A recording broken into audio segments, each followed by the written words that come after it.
Observatório Nacional, 18 horas, 59 minutos, 20 segundos.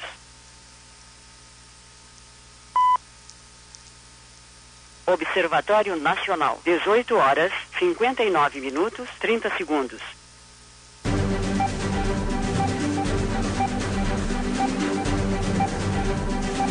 Atenção, radialistas de todo o Brasil.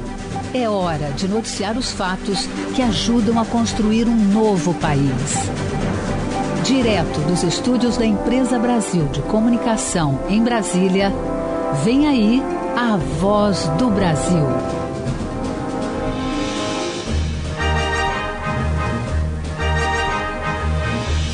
Em Brasília, 19 horas.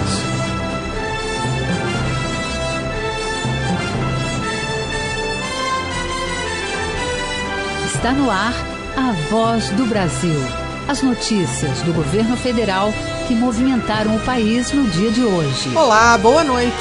Boa noite para você que nos acompanha em todo o país. Sexta-feira, 10 de janeiro de 2020. E vamos ao destaque do dia: 70 bilhões de reais para obras de habitação e saneamento. Em entrevista à Voz do Brasil, o ministro do Desenvolvimento Regional fala das metas da pasta para este ano. O objetivo é que mais brasileiros tenham acesso à casa própria, água e esgoto. Luciana Colares, de Holanda. Esse investimento vai beneficiar as famílias de baixa renda e o conjunto da economia.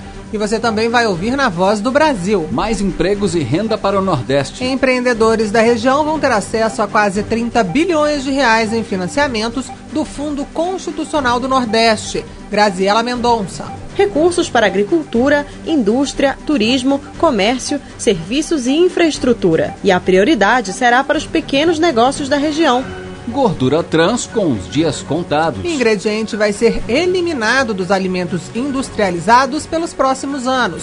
Luana Karen. Segundo a Organização Mundial de Saúde, por ano, 500 mil pessoas morrem em todo o mundo por doenças associadas ao uso de gordura trans. Hoje na apresentação, Gabriela Mendes e Nazi Brum. E para assistir a gente ao vivo na internet, acesse www.voz.gov.br. Investimentos em mobilidade urbana. Ampliação e modernização da Defesa Civil. E conclusão das obras do Projeto São Francisco. Estas são algumas das ações que o Ministério do Desenvolvimento Regional definiu para 2020. Em entrevista exclusiva, o ministro Gustavo Canuto falou sobre as metas da pasta para o ano. O governo vai investir este ano 65 bilhões de reais em habitação. E mais de 95% deste valor serão destinados ao financiamento de moradias populares para famílias com renda mensal de até R$7 mil. A expectativa é contratar 526 mil habitações. Numa entrevista exclusiva à Empresa Brasil de Comunicação, que produz a Voz do Brasil, o ministro Gustavo Canuto disse que esse investimento vai beneficiar as famílias de baixa renda e o conjunto da economia. Para uma classe de renda que não consiga acessar diretamente as taxas de mercado e por isso que essas taxas são reduzidas, facilitando o acesso e possibilitando que essas famílias possam de fato adquirir seu imóvel, pagando por isso, retornando esse recurso ao fundo. Então isso dá um alívio para todo o setor imobiliário, garantindo que haverá disponibilidade de recursos do FGTS para a manutenção de novas contratações, novos contratos e a manutenção do aquecimento do mercado imobiliário, que é tão importante. As obras de saneamento devem receber quase 5 bilhões de reais, que serão investidos em projetos voltados à garantia de abastecimento de água, esgotamento sanitário, manejo de resíduos sólidos e de águas pluviais, redução e controle de perdas de águas, drenagem urbana, preservação e recuperação de mananciais, além de estudos e projetos para o setor. E, de acordo com o ministro Gustavo Canuto, o marco legal do saneamento, que renova as regras do setor e possibilita a entrada da iniciativa privada na prestação de serviços de saneamento, vai ser um importante aliado do governo federal nesse desafio. O texto está em tramitação no Congresso Nacional. É importante que tenhamos contratos que definam obrigações muito claras, definam metas de atendimento. O nosso objetivo é que em 2033 tenhamos pelo menos 90% de atendimento para o esgotamento sanitário. O Ministério do Desenvolvimento Regional também quer ampliar o trabalho conjunto da Defesa Civil com outros órgãos do governo federal. A ideia, segundo o ministro Gustavo Canuto, é ter capacidade de resposta mais rápida em caso de acidente. Um dos objetivos de 2020 é justamente estruturar o sistema federal de defesa civil, facilitando essa articulação e fazendo com que o trabalho seja muito bem coordenado, cada um faça o seu papel e faça de forma rápida, porque o tempo num desastre ele é essencial. O ministro do Desenvolvimento Regional fez ainda um balanço das ações da pasta no ano passado. Segundo ele, foram investidos 4 bilhões e 800 milhões de reais em programas de habitação, 1 bilhão em obras de mobilidade urbana, 2 bilhões em obras de segurança hídrica, como a integração do Rio São Francisco, mais de 1 bilhão em saneamento, cerca de 1 bilhão em ações de defesa civil e 2 bilhões e 400 milhões em obras de desenvolvimento regional e urbano, como pavimentação. Reportagem Luciana Colares de Holanda. Quase 30 bilhões de reais para financiar projetos de empreendedores da região Nordeste. Os recursos são do FNE, o Fundo Constitucional de Financiamento do Nordeste. A prioridade é atender pequenos e médios negócios em áreas como agricultura, indústria, comércio, turismo e serviços. Foi na adolescência que Genivaldo Santos aprendeu o ofício de transformar madeira em móveis e, com a experiência, abriu seu próprio negócio. Hoje, emprega mais de 70 pessoas em uma fábrica no município de Lagarto, em Sergipe.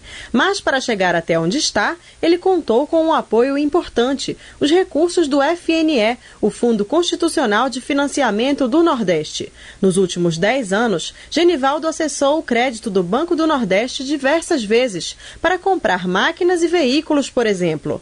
Investimento que, segundo ele, fez a diferença. O financiamento nos ajudou bastante a esse crescimento, porque paga levemente todo mês, ela mesmo se paga. Hoje mesmo eu tenho, dentro da minha fábrica, 8 máquinas que elas hoje são avaliadas em mais de 600 mil reais. O Fundo Constitucional do Nordeste oferece crédito para empreendedores da região, movimentando a economia e gerando empregos. Os empréstimos são a longo prazo, com taxas de juros facilitadas. E quem pretende investir este ano já pode ficar atento. Segundo o Ministério do Desenvolvimento Regional, o fundo vai contar com quase 30 bilhões de reais em 2020. Recursos para agricultura, pecuária, indústria, agroindústria, turismo, comércio, serviços e infraestrutura. E a prioridade será para os pequenos negócios da região, como explica o presidente do Banco do Nordeste, Romildo Rolim. 72% dos recursos que são financiados com esses 29,3 bilhões, eles serão direcionados para até o porte de pequeno médio, que é um porte de quem fatura até 16 bilhões por ano. Segundo o ministro do Desenvolvimento Regional, Gustavo Canuto, a política já está surtindo efeito no crescimento econômico do Nordeste, frente a regiões como o Sudeste, por exemplo. Que essas políticas, tanto dos fundos quanto de alguns benefícios, elas fizeram com que a região Nordeste tivesse um crescimento maior que as demais regiões nos últimos anos. O Nordeste tem crescido mais rápido do que as outras regiões.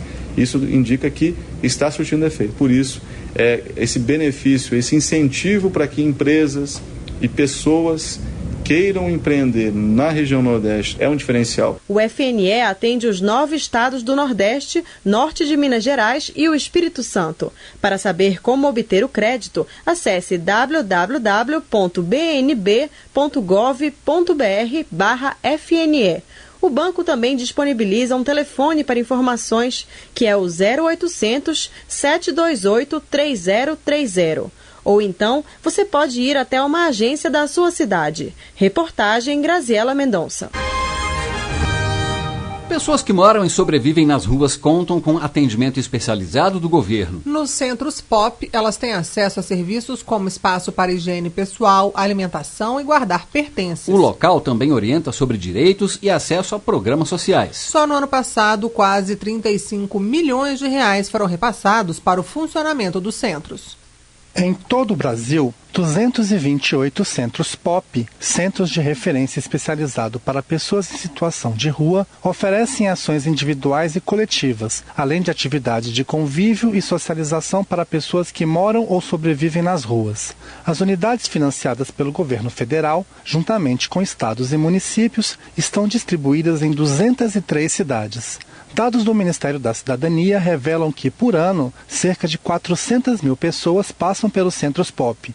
O acesso ocorre de forma espontânea, por meio de encaminhamento especializado ou por outras políticas públicas. A diretora do Departamento de Proteção Social Especial da Secretaria Nacional de Assistência Social, Maria Evelônia Barbosa, lista os serviços que podem ser encontrados. A pessoa que utiliza desse serviço, ela tem acesso ao atendimento por uma equipe multiprofissional, além do apoio para regularizar ou adquirir documentos pessoais, também é possível fazer ali guarda dos pertences, é um espaço para higiene pessoal.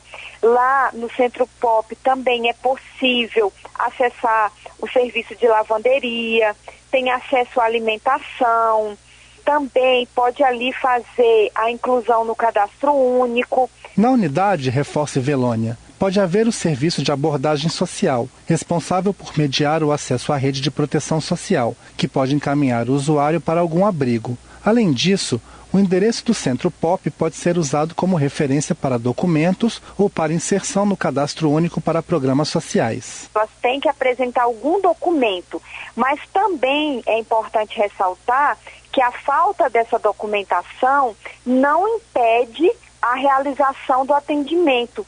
Inclusive, das ações que acontece dentro desse Centro POP é o acesso a essa documentação. Jerônimo Pinto, de 35 anos, é de Goiânia, mas há quase um ano está em situação de rua no Distrito Federal. Pai de 2 filhos, tem o desejo de reconstruir a vida o quanto antes. Para isso, encontra apoio no Centro de Referência Especializado para a População de Rua, o Centro POP. Na rua você não tem as condições que você tem aqui, fora as oficinas que eles ofertam. Se você tiver um objetivo na sua vida assim, é um lugar onde você começa a tirar o pé da rua. No ano passado, 34 milhões e 700 mil reais foram repassados pelo governo federal para a iniciativa. O Centro POP recebe jovens, adultos, idosos e famílias. Reportagem Alessandro Mendes. A inflação de dezembro foi de 1,15%. Com o resultado, o acumulado em 2019 ficou em 4,31%, dentro do limite da meta de inflação do governo para o ano passado, que podia ser de até 5,75%. Os números foram divulgados hoje pelo IBGE. O grupo de produtos e serviços que mais contribuiu para a alta no mês passado foi o de alimentos e bebidas. E isso ocorreu principalmente por causa da alta da carne bovina, como explicou Pedro Kislanov, gerente do IPCA. Esse resultado das carnes, ele foi de 18%, mais de 18% de alta, ele foi o maior resultado desde outubro de 94, tá? Então é um resultado realmente expressivo, que não se via há muito tempo, mas por conta de um fator muito específico, que foi o aumento das exportações para o exterior, que acabou prejudicando a oferta do mercado doméstico. Gordura trans com os dias contados. Vamos falar daqui a pouco sobre a decisão do governo de acabar nos próximos anos com o uso de ingrediente nos alimentos industrializados. Trabalhadores que recebem um salário mínimo devem ter os contratos de trabalho alterados no e-social. O sistema não faz a atualização de forma automática. A mudança para o novo valor do salário mínimo, que entrou em vigor no início do ano, deve ser feita pelos empregadores antes do fechamento da folha de pagamento deste mês. Todo início de ano é assim. Quando o salário mínimo aumenta, a consultora Eliane Pessoa tem que alterar o contrato de trabalho da empregada doméstica no e-social. Para ela, a ferramenta que unifica informações fiscais, trabalhistas e previdenciárias é simples. Você já faz no sistema, quando você pega a folha de pagamento, já está ela pronta, tudo ok, né? As guias também, tudo certinho. A alteração de salário tem que ser feita pelo empregador no sistema antes de encerrar a folha do mês. O novo valor deverá ser pago pago até o 5º dia útil, agora de fevereiro, quando se paga o salário referente ao mês de janeiro. Vale lembrar que nenhum empregado doméstico pode receber menos que o salário mínimo determinado pelo governo federal. O coordenador do Comitê Gestor do E-Social, José Alberto Reinaldo Maia, explica como fazer a atualização na plataforma. Ele vai ter que entrar num módulo específico do E-Social, chamado lá de Gestão de Trabalhadores, e dizer, quero fazer um aumento do salário. Vai dar um clique nessa opção e vai aparecer para qual salário. Aí você vai colocar o novo salário mínimo, que a partir de 1º de janeiro é R$ 1.039, e vai registrar a partir de quando está valendo esse novo salário. Ele vai colocar lá, a partir do dia 1º de janeiro de 2020. Segundo o governo, mais de 1 milhão de empresas estão cadastradas no E-Social, mas a obrigação de atualizar os dados só vale para os que possuem empregados registrados que ganham abaixo do valor do novo mínimo. Reportagem Gabriela Noronha. O presidente Jair Bolsonaro participa neste momento da inauguração do novo pronto-socorro da Santa Casa de Misericórdia de Santos, em São Paulo. Além do atendimento em área particular, a unidade também realiza atendimentos gratuitos pelo SUS. A repórter Vanessa Casalino está lá e traz as informações agora ao vivo pra gente. Uma boa noite, Vanessa. Boa noite, Nádia, Gabriela, ouvintes da Voz do Brasil. O presidente Bolsonaro chegou aqui à Santa Casa de Misericórdia de Santos pouco depois das 6 da tarde. Primeiro, ele passou pelo atendimento de urgência e emergência dedicado ao SUS.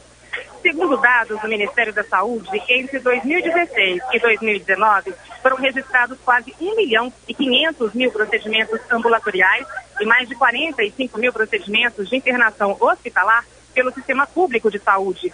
No período, os valores referentes aos procedimentos ultrapassaram 154 milhões de reais em recursos do governo federal. O novo pronto-socorro inaugurado nesta sexta-feira vai substituir o antigo, que recebe mais de 500 pessoas por dia. A unidade ganha farmácia e laboratório próprio. Uma ala de emergência com 6 leitos vai receber pacientes que chegam de ambulância e, em caso de internação, são 18 apartamentos. A Santa Casa é uma instituição privada sem fins lucrativos e a unidade de Santos é a mais antiga do país, fundada em 1543, até deu origem ao nome da cidade. Era a Santa Casa de Misericórdia de Todos os Santos. Jair Bolsonaro é o segundo presidente a visitá-la. O primeiro foi Getúlio Vargas, em 1945. Ao vivo, Vanessa Casalino. Nazi, você já ouviu falar de gordura trans? Já sim, Gabriela. Presente em diversos produtos industrializados, como biscoitos e pratos congelados, esse tipo de gordura pode ocasionar diversos problemas de saúde, especialmente doenças cardíacas. Por ano, 500.000 pessoas morrem em todo o mundo por doenças associadas ao uso de gordura trans, segundo a Organização Mundial de Saúde. E de olho nisso, a Anvisa, a Agência Nacional de Vigilância Sanitária, definiu regras para eliminar de vez a gordura trans dos alimentos até 2023. O controle vai ser gradativo e já começa no ano que vem. O uso de gordura trans industrial está com os dias contados. O ingrediente é comum, por exemplo, em biscoitos, margarinas, pratos congelados, massas instantâneas, sorvetes e até na pipoca de micro-ondas. Por um lado, tem o poder de tornar o produto mais crocante e até aumentar o prazo de validade.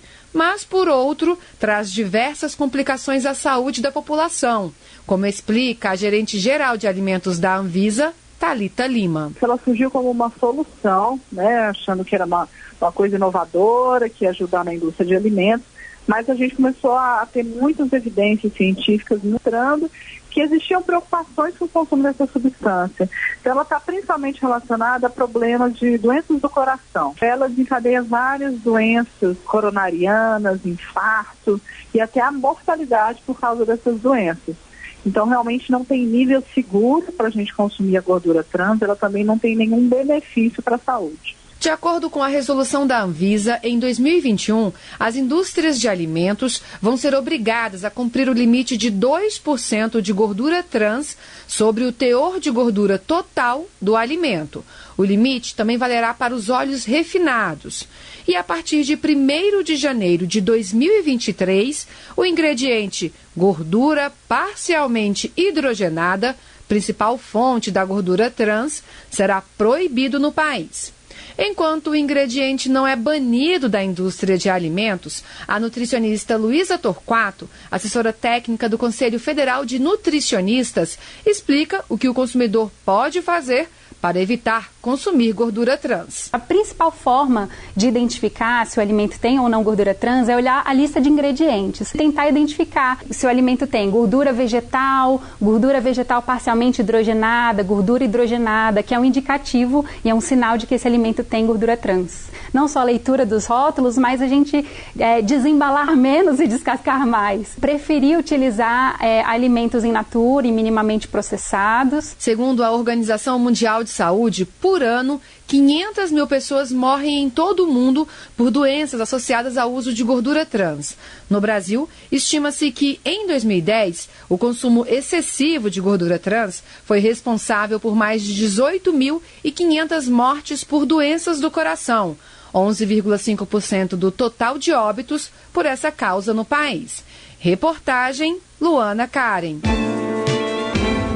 Está chegando o dia da reinauguração da Casa Brasileira na Antártica. Na semana que vem, a estação Comandante Ferraz, reconstruída depois de um incêndio quase 8 anos atrás, vai ser oficialmente inaugurada. E a nossa equipe vai acompanhar tudo de perto e a viagem para lá é uma verdadeira aventura. É que o deslocamento para a Antártica é sempre imprevisível, já que as condições climáticas são severas e inconstantes. Então é preciso contar com a ajuda da natureza e um pouquinho de sorte, né, Nazi? Gabriele, no trajeto ainda fica o chamado Estreito de Drake, ponto de encontro dos oceanos Pacífico e Atlântico. A região é considerada a mais perigosa do mundo para a navegação, com ondas que podem chegar a 11 metros de altura e o vento pode ultrapassar os 200 km por hora. E o repórter Maurício de Almeida conta pra gente esses e outros detalhes da viagem.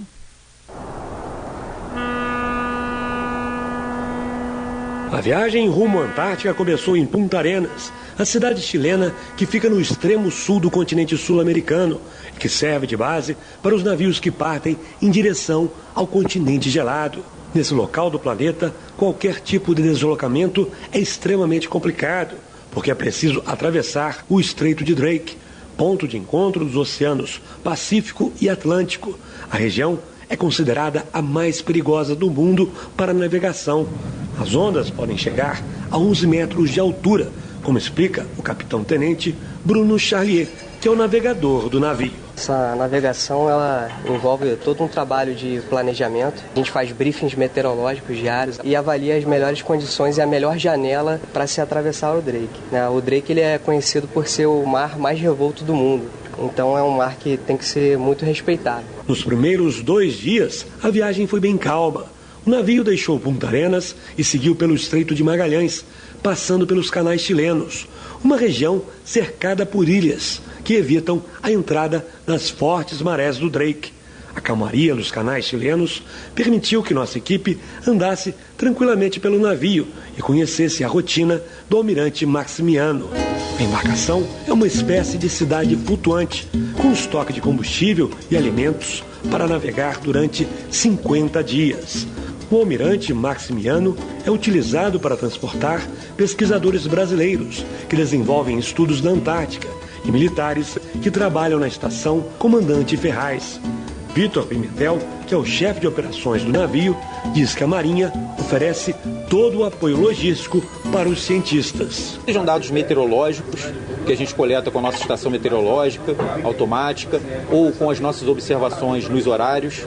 Nós temos toda a parte de mapeamento de fundo, subfundo, através de medidas geofísicas, e também temos toda a parte de oceanografia. E esses dados são distribuídos para as universidades e encaminhados ao Banco Nacional de Dados Oceanográficos, de forma que todos os dados coletados na Antártica são de uso público.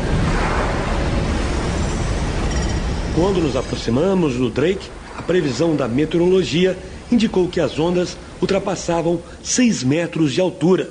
O comandante do almirante Maximiano, o capitão de mar-guerra Cândido Marques, resolveu esperar o mar acalmar para fazer a travessia. Tem momentos em que, em uma questão de 1 a 2 horas, o vento ele sai de uma calmaria e pode chegar a ventos de 60 nós, por exemplo. Então tem que ter um pouco de paciência, observar a meteorologia e o ambiente, e naqueles momentos que é permitido aproveitar a oportunidade para fazer as tarefas no continente. A inauguração da Estação Brasileira está marcada para terça-feira, dia 14 de janeiro, e a TV Brasil vai transmitir a cerimônia ao vivo. De Porto Williams, no Chile, Maurício de Almeida.